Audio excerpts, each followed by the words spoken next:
Hi, I'm Brendan B. Brown from Wheatus. Welcome to the Sarah O'Connell Show. Cause I'm just a teenage dirtbag, baby. Yeah, I'm just a teenage dirtbag, baby. Subscribe to the Sarah O'Connell Show, baby, with me. Ooh.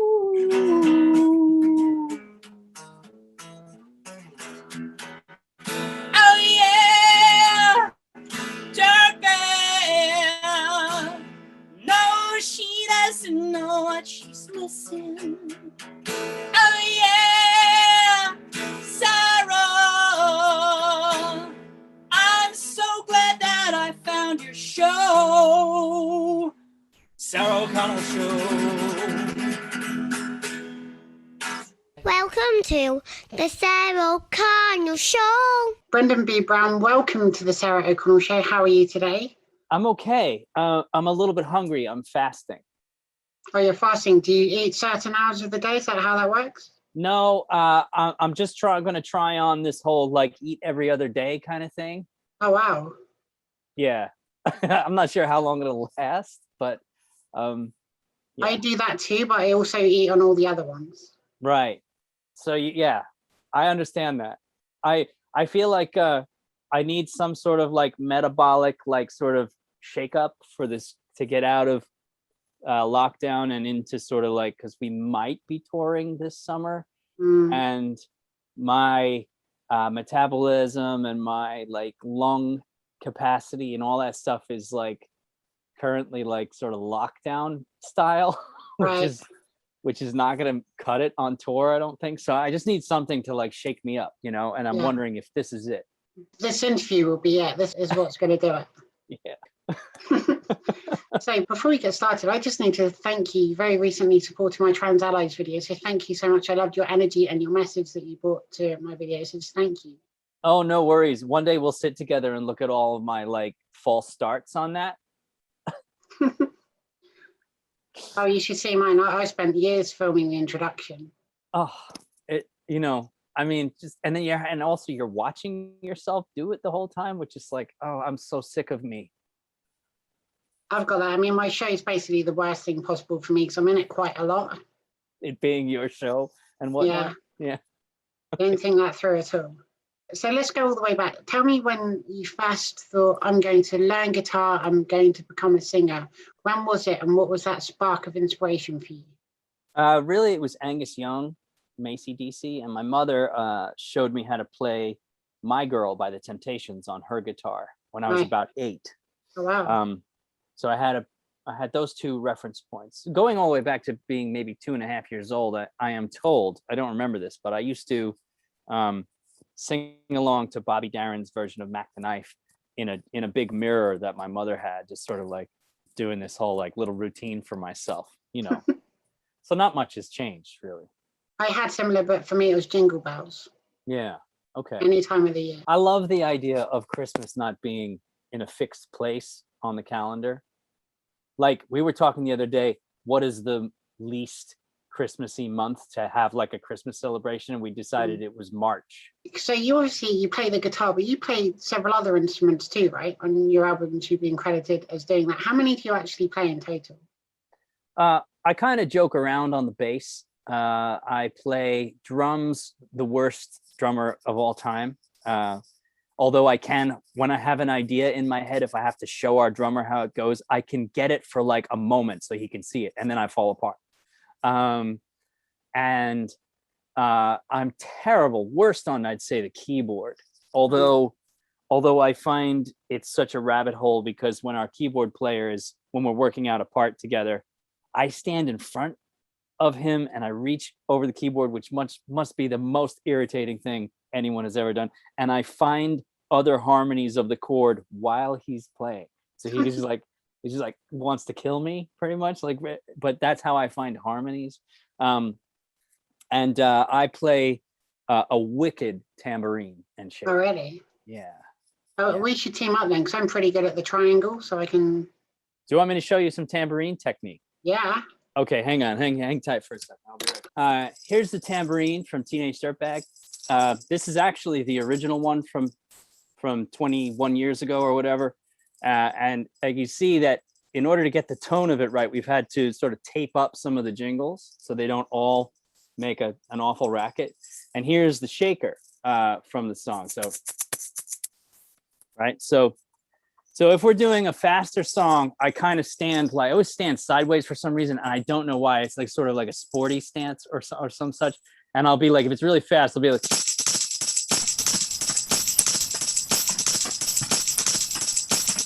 right? Like that kind of, and if I try to show that to somebody else in the band, they get like, it just leads to tears.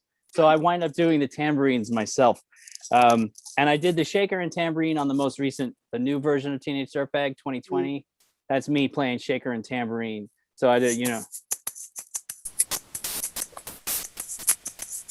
right? This thing is so deceptively difficult to play because you can do it in a lot of different ways. You can kind of do a round one where it's like much noisier, like, right? That's you feel like you have no muscle coordination sometimes when you do that because you have to like turn into a Jedi, like zen it out. But then there's the sort of like quicker, like more sort of linear motion as a right. So these are kind of some of the instruments that I play when we're making a record.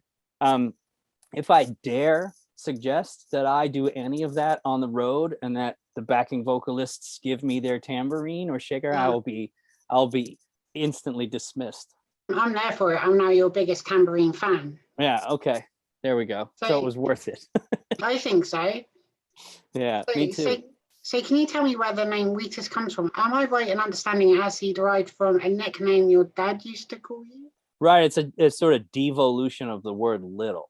So we do this in my family. We like words morph over time into something they were never intended to be, which is fun to make up words. And Wheatus is one of those made up words, and it was from the word little. So he would say, when we were very tiny, he would say little, little, little, little, and get in our faces, kind of like, and then that turned into leedle, leedle, leedle, leedle, and that turned into wheedle, wheedle, wheedle, which then became Wheatus, Wheatus, Wheatus, Wheatus. So, yeah, I without thinking about it, I do that all the time. Our dog Cosmo has gone from being just Cosmo to Lord Clumberton. I love that. Yeah, and he has other names as well, and this is how we make things up, So I first got to know you and your band, of course, as most of the world did, through the song Teenage Dirtbag. It's a huge hit, but there's a really kind of dark past behind that song. It was inspired by events that happened when you were 10, I think the summer of 1984 or something like that. Can you tell us a bit about what happened? Yeah, I would say that it wasn't necessarily inspired by, but it's the original setting for the song. When I was writing it, I was putting myself back in the summer of 1984 in the hometown I grew up in, where there was a murder, sort of what was called at the time in the press a satanic ritual homicide amongst teenagers in the woods nearby my home. And it was a very big deal. Everything changed. The sort of primary suspect was arrested with wearing an AC/DC shirt. I was already at 10 years old, kind of carrying around a bunch of AC/DC tapes. So this was a problem, and it became a bit of an identity crisis. Is the wrong word unless you're making it up specifically for this, like, because it was a crisis of like, how do I still enjoy this music and sort of like wear these clothes if everyone thinks that makes you a Satanist when you're 10 or whatever. And I went to a Catholic grammar school and then later on a Catholic boys school, which so there was the authorities were very interested in what you were getting into in your tape case, so I experienced hypocrisy that way for the first time, a little, maybe perhaps prematurely. Couldn't have put that word to it at the time, but was sort of smelled something wrong about Angus Young being to blame for this thing that happened, in particular because the town itself was quite violent and bullying was a pretty common thing. I had been in many, many fistfights by that time and kind of felt like, what are you on about? Like that I got beat up before I ever heard of Angus Young. you know, like, so I kind of, the hypocrisy was there for a group of maybe parents and sort of cops and teachers who weren't quite ready to face what was going on, what was really going on in town. And that was the scene, the time and place of the dirtbag that I was referring to in the song was 1984 Long Island, and the darkness of that time and how strange it was to have that sort of dirtbag identity. And I've come to realize that, like, you know, even though that's the truth about where I came from and what I was paying attention to as a kid and what shaped my identity, I have come to understand that, like, the way people see it in their own lives today, that in real time is much more important and healthy for like they can make it their own now. You know, my weird dark story about the woods before, in the time before cell phones, is like, you know, like whatever, you know, but that is the truth. That is where it came from. When say that it was your first album and that song got featured in the movie Loser, how did that actually come about? Was it just through the record company doing a deal? Or? Yeah, it was a Columbia TriStar film, and we were on Columbia Records, and I really don't know who spoke to who, but I do know that at some point Amy Heckerling, who was the director for the film, wanted it in her movie, and you know, her track record was such that it was just like an instant yes for us. Like, she had done Fast Times at Ridgemont High, so we were hardcore fans from going all the way back, and it was also this opportunity to have she used it in a way that was more than we could hope for. It was a helicopter fly-in shot of the World Trade Center the year before they fell. So you know, as a New York band, that was like, I can't believe they're using us to fly into the city. Like, this is the greatest. This doesn't get any better. And then it got even better than that, because the very next scene that Dirtbag is playing on top of was Dan Aykroyd, who was Elwood Blues in the Blues Brothers when I was a kid. And that was like the most important music movie that I knew of, you know, that and The Wiz. And so I kind of like felt like it was the best placement of the song that we could have hoped for in any movie. Director that we love, two stars that we really were into, and then the way they used it, you know. Yeah, it was huge. But can you tell me, does Noel still ring your bell? Noel is a sort of fictionalized character. My brother my brother went to school with in grammar school with somebody called Noel, but I hate to say that I don't know I never found out what she looked like because she wasn't in my grade. And I just remember the name being sort of sweet and like a nice vowel shape and all that stuff. And I used it in the song for that reason. The song is pretty fictionalized. That happy ending wasn't something I ever experienced. So yeah, we're just plucking a name out of the memory hat, you know. Absolutely. And so the song went on to be covered by One Direction, Phoebe Bridgers, Girls Aloud even. Have you got a favorite cover version of that song? I think it's probably the Phoebe Bridgers, but the one of the closest contenders for the top slot in amongst me and the band is the Ukulele Orchestra of Great Britain. I don't know if you've ever heard their version, but it is amazing. Already? Yeah. It's real pin drop, like emotional material, you know.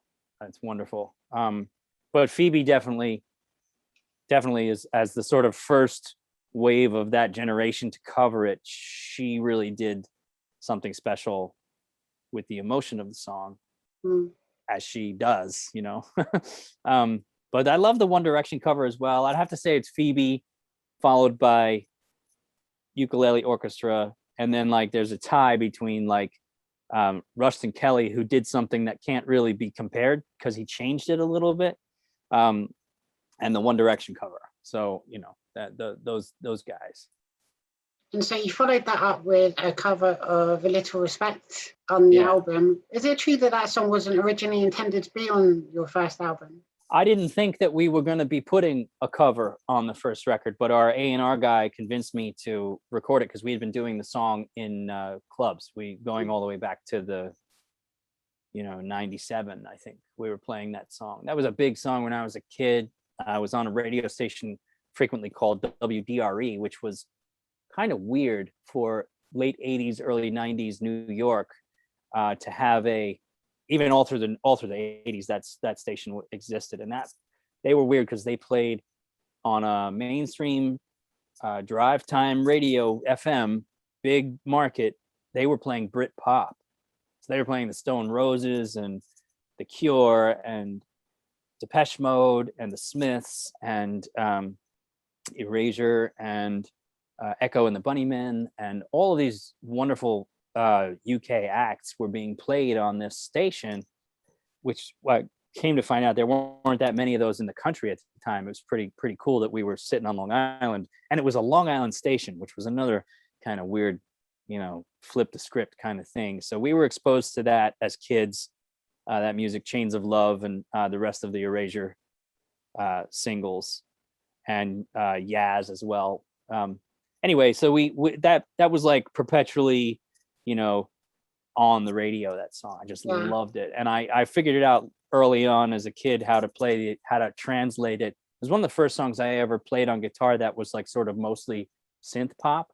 Mm-hmm. It was like a weird experience to play synth pop on the guitar and just kind of figure out how to make it right, But I think that trying to make it right from an early age like that is one of the reasons that it became this thing for us, that we were able to sound like we meant it, and get it right. Yeah. In your music video, "Wanna Be Gangster," there's like this alien. Now, first of all, was that computer generated, or was it? I'm so sorry. I have to. That is the worst video ever made, and I have to apologize for that. When we talked to the director about what that was supposed to be, the concept was Stanley Kubrick directs Brother from Another Planet. Was like the concept, and we were like, but it's an alien, and that's the source of alienation and apartness that we're looking at. And I thought, okay, let's try that. And we got this, small guy in a suit. So it wasn't computer generated. It was a puppet, an animatronic head that somebody wore. So yeah, it was. Oh boy. So, does that costume still exist? Do you have it? Do you know where it is?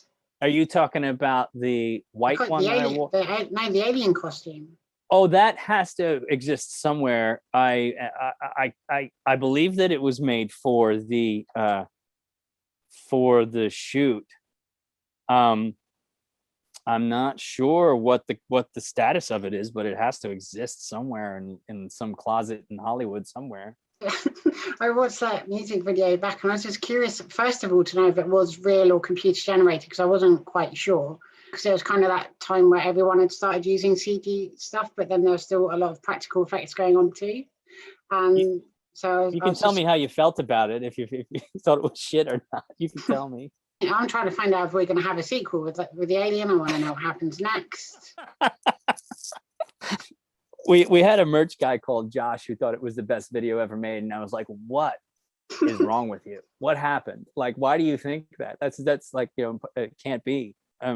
Yeah, it was. So in 2003, you did, of course, your follow-up album, Hand Over Your Loved Ones, and you re-released it again a couple of years later with a slightly different name. Did you feel that Sony hadn't kind of helped promote that album enough initially?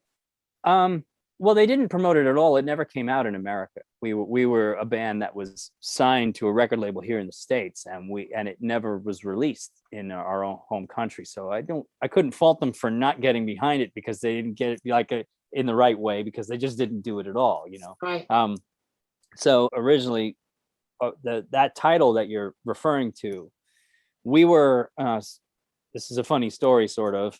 We were slotted to open up for Green Day and Stone Temple Pilots at a festival in the Arctic Circle in the summer of 2001. Yeah.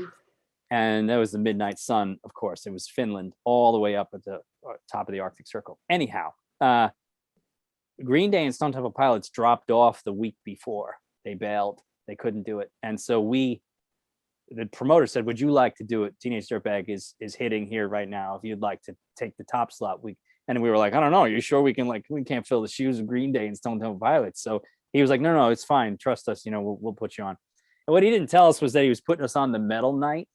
And metal in Finland is not like metal elsewhere. Metal in Finland is like, that's the art, like the real, Satan metal, like dark black metal and church burning and killing your roommates and stuff, or your bandmates. So we wound up mismatched on this festival, and there were quite a few people in the crowd who were letting us know, and it became a little bit antagonistic. And at one point I was hit in the chest with a rock that somebody had hurled, and this wasn't some little stone. This was about the size of my fist, and it just cracked me in the center of the chest. If it was a few inches north of that, I'd be speaking to you with fake teeth, but the or no teeth at all. I might have gone with that look, to be fair.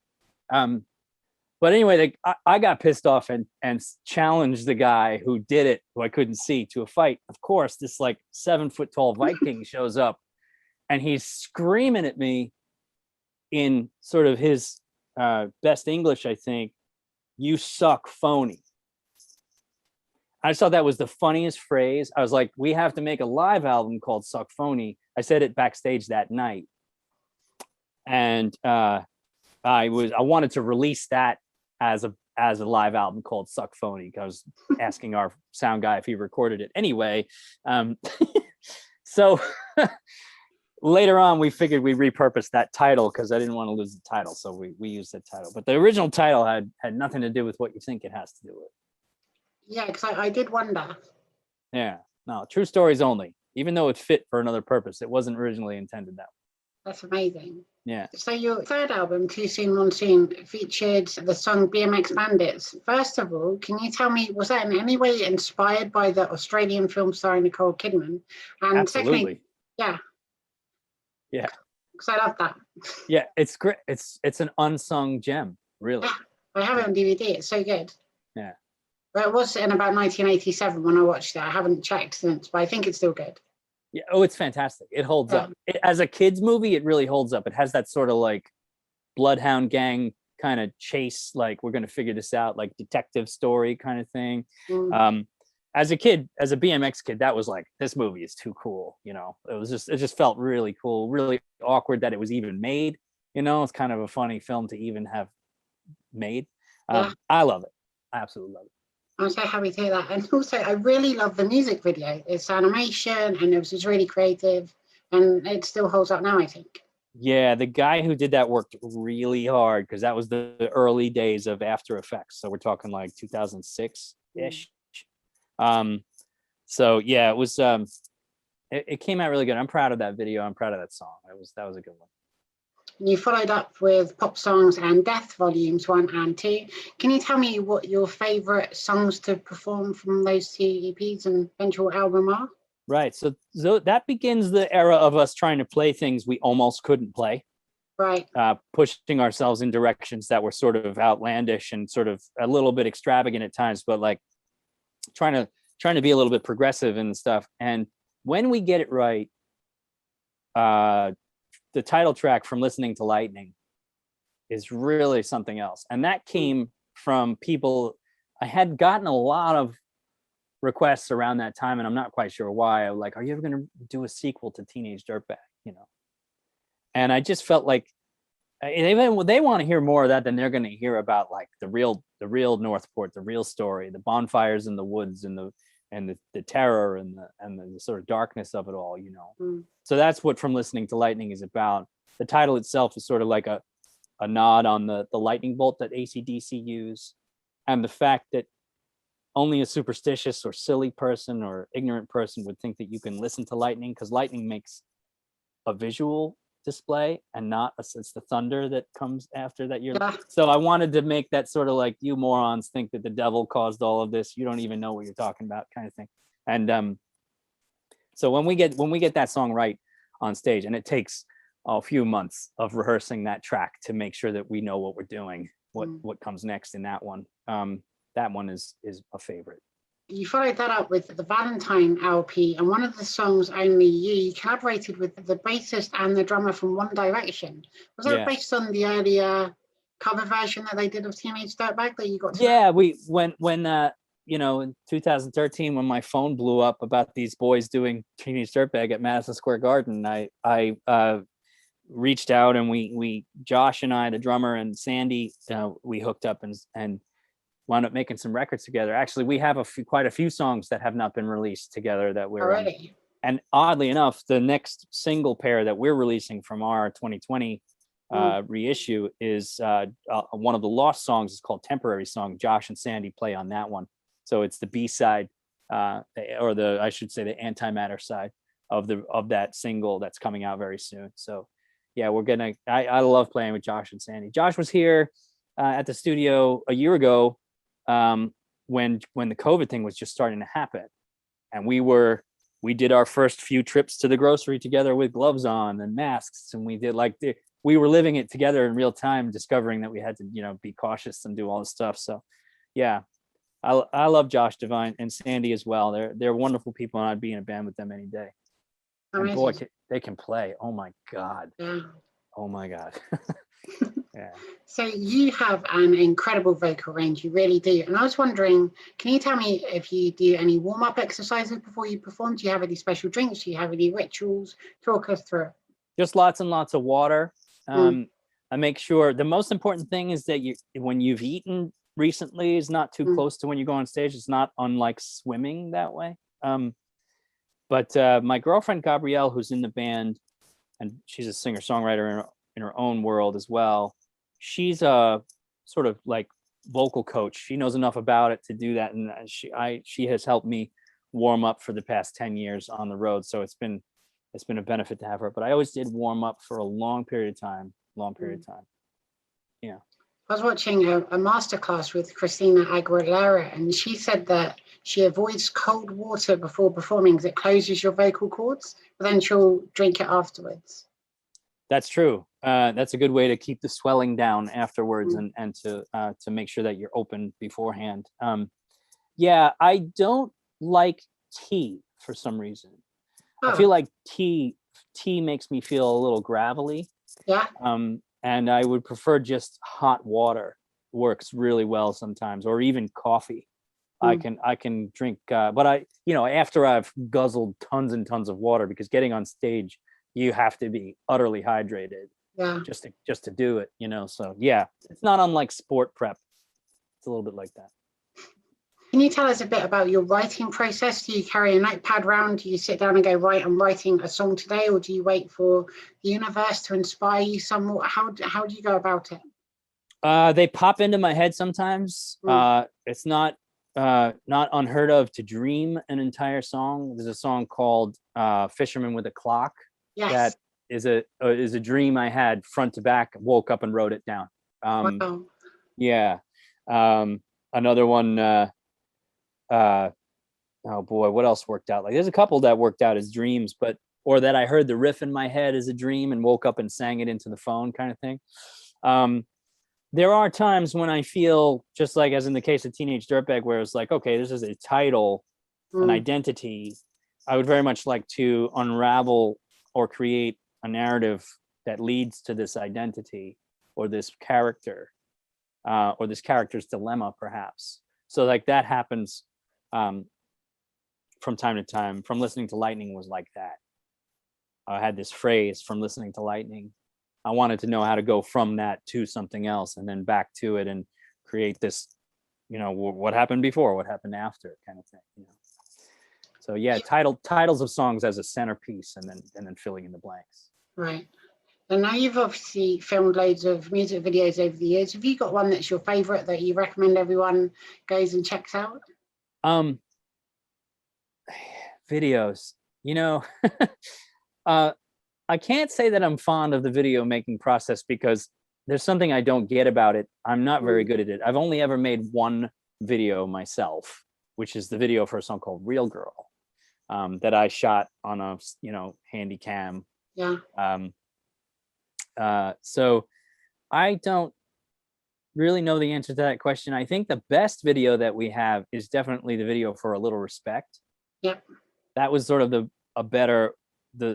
two brothers who shot that did a really good job, making sure that it just flowed, and that was the most sort of like best shot one. Also, Teenage Dirtbag is a fine video as well. You know, I've never been big into videos. For some reason, I can watch. There's one video that The Darkness made called "You're Growing on Me" for that song "You're Growing on Me." That one I like because it's so preposterous. You know? Yeah, there's videos are funny. They're funny little things. Well, I shot the video for The London Sun as well, which is one of our songs. That was self-directed. There was a little period there where I felt the need to try and direct videos, and then I was cured of that pretty quickly. Love that. So in 2016, you toured with Busted and Emma Blackery. Now, I interviewed Emma last year, and she told me that during one show at Wembley Arena, she went out on stage and she was singing for 20 seconds. And then her backing vocals just cut out, and she sang the rest of the song a cappella. Have you ever had anything like that happen to you? We did. We had something incredible like that happen. We were playing Lansing, Michigan. By the way, Emma is a consummate professional. Okay, she can do anything. And when she describes that to you, somebody might think that it was like a cock up in front of, you know, a lot of people in an arena, but it looked entirely like she meant it because she's so fluid with a crisis on stage. You know, super pro. Anyway, the one time that did happen to us in Lansing, Michigan, we were playing like a youth center in Lansing, Michigan, and our front of house guy had not unmuted band. He had the band muted, but he had the band muted on stage, so he couldn't get to us. It was this crowd of kids, and we played BMX Bandit. We opened up with BMX Bandits, and we wound up, unbeknownst to us, because we can hear the music in our ears, right? We sang a flawless a cappella BMX Bandits that we recorded. It was perfect. It was perfect. It sounded like it had been auto-tuned, right? And of course, the audience did not hear the band, but they did hear us singing, and that was it. And they must have thought that this is so weird. This band is like entertaining themselves a little bit, and we're only allowed to hear the vocal. And we had it recorded, and I was like, "Oh my God, this is amazing that we recorded it. We're gonna release this." Blah blah blah. Anyway, the very next day, right after listening to it, our front of house guy accidentally deleted it from the recorder. So I can't even talk about it. And anyway, so that was a real moment for us. Oh God. You can still feel the pain from that one. So I do. It stings. It still stings. Yeah. So you kind of have to hope that happens again at some point, so you get to do that. Yeah, it would be hard to fake the circumstances, though. Right. You know? So you've recently celebrated Wheatus's 20th anniversary. First of all, congratulations. Thank you. Thank you very much. Yeah. And you've gone back and you're re-recording your original album, Teenage Dirtbag, all that good stuff, and essentially reverse engineering, trying to work out the instruments you used, where you filmed it, what the noises were. Can you tell us a bit about that process and why you're doing it? Well, so the original master tapes seem to be missing. I had the penultimate set from which I archived what I could into a more modern system. Mind you, our original recording was on a very sort of transitional medium that didn't last very long. It was replaced quickly by Pro Tools. It was only about 4 or 5 years during which that early digital tape was used. So much so that we didn't even record our second album on it. We were on Pro Tools by the time we were doing our second album, which was the year after. So those tapes kind of fall apart after a while if they're not converted to Pro Tools. So in 2014, I had sent Sony 4 or 5 sets of complete masters, 4 tapes in each set. So we're talking about 20 or 25 tapes, and they're all multi-track, and if they weren't archived, they're gone. But I did retain the sort of, like I said, the second to last generation. And from that, we were able to get tempos and some of the drums and some of the guitars and a little bit of vocal, but mostly it was sporadic. It was missing big pieces. From those skeletons, we built the tracks again in a new system. replace the drums one set at a time, replace the bass one set at a time, you know. Yeah. And in the process, we came across some stuff that was really good that we haven't done since, and we came across some stuff that was just amateur mistake that we were able to correct. So the forensic part of it was like, oh boy, that's really good. How would you remember how we did that? I don't know. Call Phil, our co-producer, and say I was calling on the phone with my brother. How do we get the hi-hat sound when we were playing Teenage Dirtbag down in the basement? Do you remember what mic was on the hi-hat? Like that kind of stuff. That all of these sort of, and we pieced it back together again. For the most part, you can hear the new Teenage Dirtbag 2020 on Spotify right now, and its companion song called Mope, which was not on the first record. We're releasing these single pairs. It's going to be 20 songs or maybe even 21 songs total, where there's the original from album 1 and then this other sort of like alternate universe album 1 song, all the way up through to 20. But the gear you see behind me, some of it I had in the year 2000 or 1999. Yeah. And in particular, these, I don't know if you can see them, these green preamps that are just down here. Those are most of what we recorded on guitars and vocals was through those Joe Meek preamps. And so we were able to get them in a really strange coincidence. The guy I sold my original Joe Meek Teenage Dirtbag preamp to, a friend of mine named Brian Pilton, was selling it again on eBay, and I bought it back. Oh, wow, that's amazing. Yeah, the very one, the very one. So you know, a lot of this stuff you can buy used, but none of it sounds the same because it's all analog, you know. Yeah. So you know, but yeah, it's kind of crazy coincidence that we were able to sing through the original one again. And people would have had no idea that that's what was listed on eBay. No, they didn't. He did say something about it, but when I saw his auction, I was fortunate enough to be on eBay when it posted, because I had an alert set for those preamps because I was looking for them. It was like the description was like, this is the original Teenage Dirtbag. I bought it from Brendan in 2003. You know, I really liked his vocal sound and we were friends, so I sold it to him in 2003. And I contacted him immediately and I was like, whatever your price is, take it down, I'll buy it, you know. And so we did that. We did just that. And I was able to get something back that I had regretted letting go of all those years ago. Yeah. I love that. And so yeah, the song now features in the video game Rock Band 4. Can you tell me, is it the new version of Teenage Dirtbag, and have you also had a chance to play it yourself? it's the new version. I have not had a chance to play it myself. I've just been working on finishing the other songs, and we have Rock Band because we used to experiment with it, making DSD files that play back on the PlayStation. But I haven't set it up because we're in a new space and you know, just working on the record. Yeah. But yeah, I've watched people play it online, which I really enjoy. Absolutely. So you've collaborated with bands such as McBusted, as we mentioned earlier. Are there any others that you'd love to work with or do a duet with in the future? Yeah, there are so many. I mean, geez, I love the band Ash. I don't know if you're familiar with them. Yeah, of course, yeah. Dashboard Confessional. Ani DeFranco is a big hero of ours. There's so many. I mean, we'd be here listing off for a whole show how many bands. It's some bands from my youth that I would look up to, like Living Color is one of them. Of course, Rush, but they're now not touring anymore because Neil has left us, sadly. Yeah, I mean, I would do anything to open for AC/DC, up to and including getting pelted by bottles by other fans, you know. But yeah, it's just there's so many. Now, here's a question that I ask every guest on my show. Can you tell me a fun fact about you? Something we may not know. It could be a hobby, a party trick, something like that. My bandmates, I have amazed them with my ability to spot wildlife.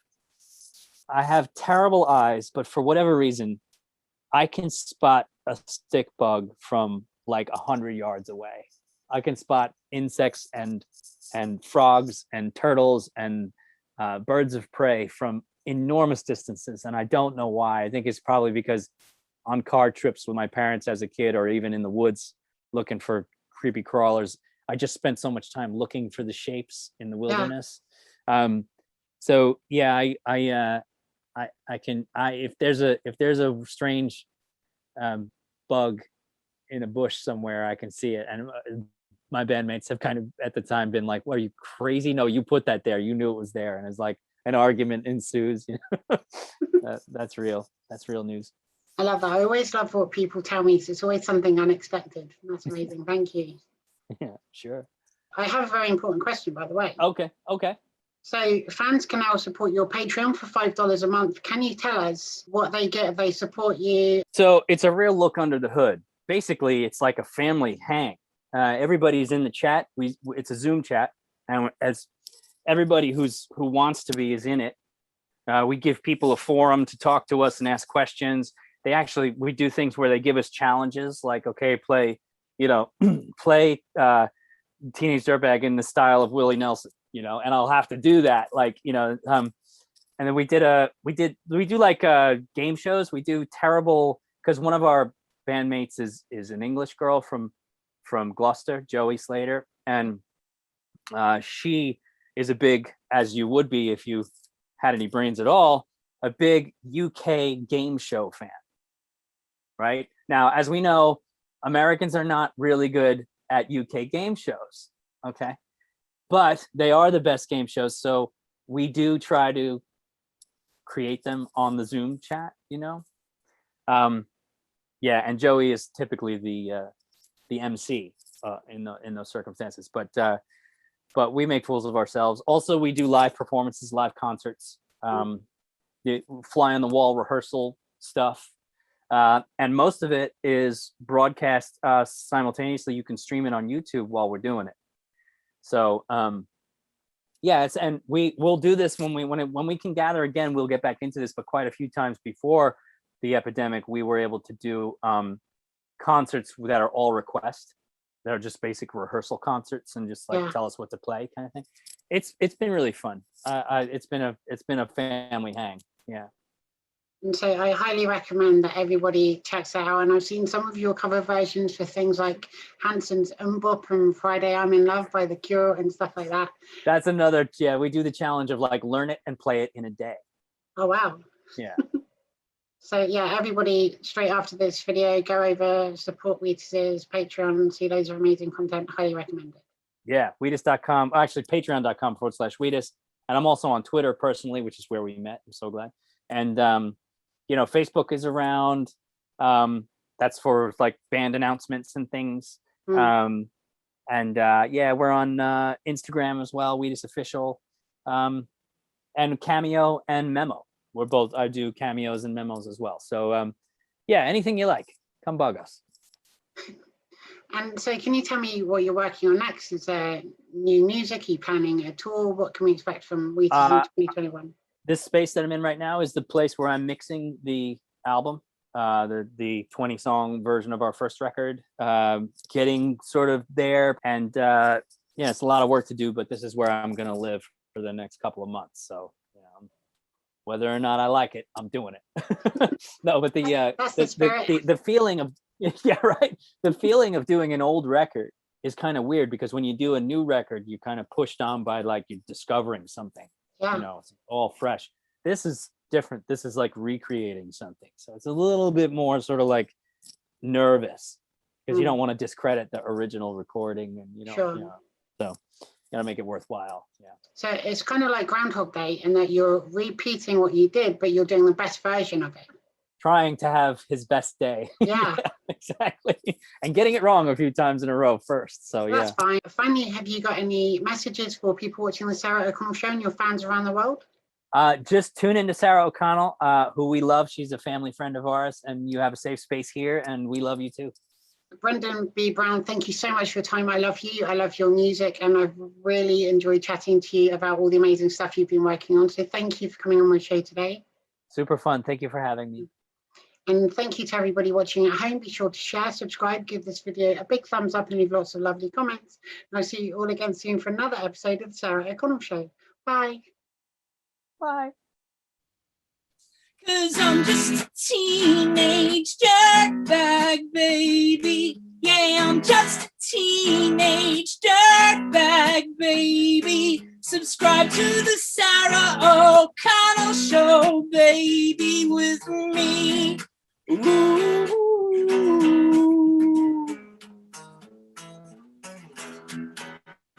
Oh yeah, dirtbag.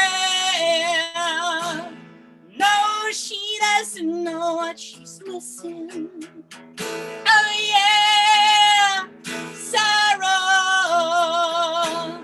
I'm so glad that I found your show. Sarah O'Connell Show. Wonderful. Thank you, Sarah. Take care. Take care. Bye.